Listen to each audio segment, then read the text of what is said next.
সম্ভব না স্যার। যে রিমান্ডে ছেলে মানুষ টিকতে পারে না, সেখানে গত 2 দিন হলো অমানসিক নির্যাতন চলছে, তাও একবারের জন্য মুখ খুলল না সে। সে কি মানুষ নাকি পাথর আমি বুঝি না স্যার। খুলবে আর কিছুদিন যাক রিমান্ডে, তারপর ঠিকই মুখ খুলবে। তুমি যাও, ওর মুখ খোলার ব্যবস্থা করো। জি স্যার, যাচ্ছি, দেখি কি করতে পারি। ঠিক আছে, যাও।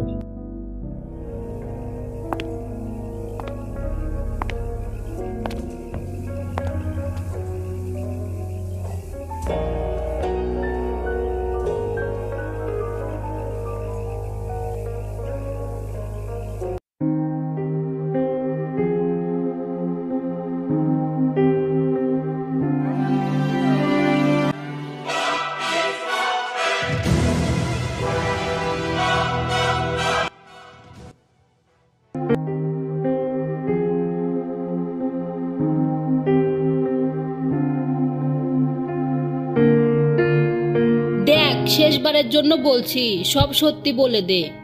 আজকে না বললে তোর কিন্তু রেহাই নেই। আজকে যাই হয়ে যাক, তোকে সব বলতেই হবে। বলছি দেখ, মুখ খোল বলছি। মুখ খুলবি না তো? তাহলে এই নে।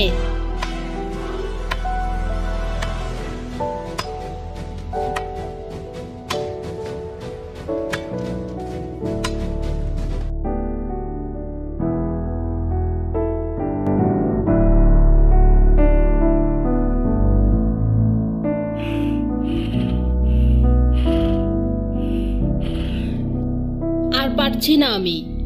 কি ঠেটা মেয়ে রে বাবা, যে রিমান্ডে কোনো পুরুষ টিকতে পারে না, সেখানে এই মেয়ে 4 দিন ধরে রিমান্ডে। 4 দিনে মুখ দিয়ে একটা টু শব্দ করেনি। কত শারীরিক মানসিক নির্যাতন করলাম, তাও একটা শব্দ পর্যন্ত করলো না।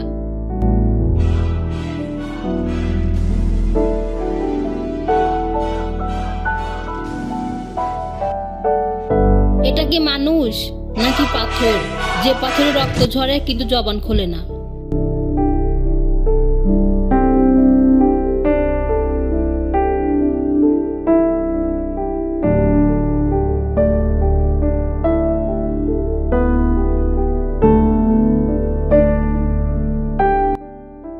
সম্ভব না আর স্যার, কিছুতেই কথা বলছে না। তুমি যাও।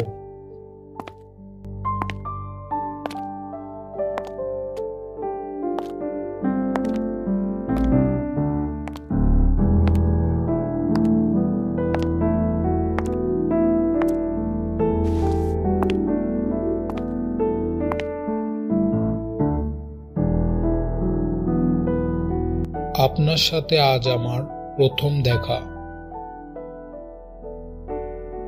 মা বাবাকে মনে পড়ে? নাম কি? পদ্ম। আমি পদ্মচা। একি আপনার কি হয়েছে? আপনি এরকম করছেন কেন? মিস ফাইমা, তুমি কোথায়? তাড়াতাড়ি এদিকে চলে আসো। একই স্যার, ওর কি হয়েছে? ও অজ্ঞান হয়ে আছে কেন? একে ধরো আর ওখানে শুয়ে দাও, আর তাড়াতাড়ি ডাক্তারকে ডাকো। দেখি, ছেড়ে দিন, আমি ওকে শুয়ে দিচ্ছি।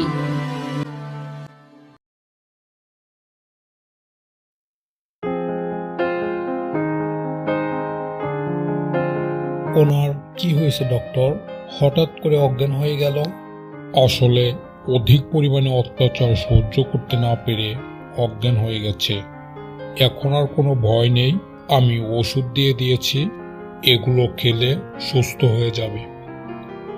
তাহলে আমি আসি, আর কোনো সমস্যা হলে আমাকে ডাকবেন। ঠিক আছে, আপনি যান।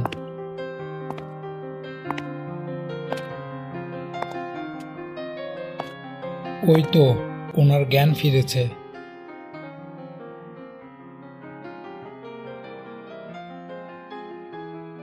এখন কি আপনি ঠিক আছেন? একটু ভালো লাগছে? আর কোনো ভয় নেই? ডাক্তার ওষুধ দিয়েছে, ওগুলো খেলে আপনি সুস্থ হয়ে যাবেন। আচ্ছা, আপনাকে একটা কথা বলি, আমার না আপনার বিষয়ে জানার খুব ইচ্ছা। আচ্ছা বলুন তো, আপনার সাথে কি হয়েছিল?